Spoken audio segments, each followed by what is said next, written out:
ચાલુ વર્ષે ચોમાસું એકાદ મહિનાથી પણ વધારે સમય જેટલું મોડું છે।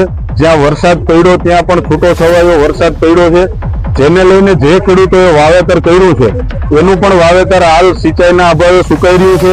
અમુક વિસ્તારની અંદર હજી વાવણી જ નથી થઈ, ત્યાં વાવણી કરવા માટે ખાસ સૌની યોજનાનું સિંચાઈની પાણીની જરૂરિયાત છે।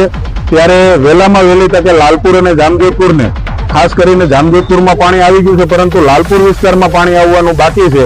તો અહીંયા નર્મદાનું પાણી છોડવામાં આવે અને હાલમાં માલધારીઓને વહેલામાં વહેલી તકે ઘાસચારો મફત વિતરણ કરવામાં આવે એવી માંગ સાથે આજે પ્રાંત અધિકારીને અમે આવેદનપત્ર પાઠવ્યું। પાછલા 5 વર્ષોમાં 12 લાખ કિલોથી પણ વધારે ઘાસ સરકારી ગોડાઉનોમાં અને ગોડાઉનની બહાર પડ્યું ખરી ગયું છે। ત્યારે માત્ર વ્યવસ્થા ઊભી કરવા માટે થઈ અને સરકારની અણાવડતના કારણે એવડો મોટો માલધારીઓને નુકસાન જઈ રહ્યું છે। તો આ અંગે વહેલામાં વહેલી તકે યોગ્ય પગલાં લેવામાં આવે।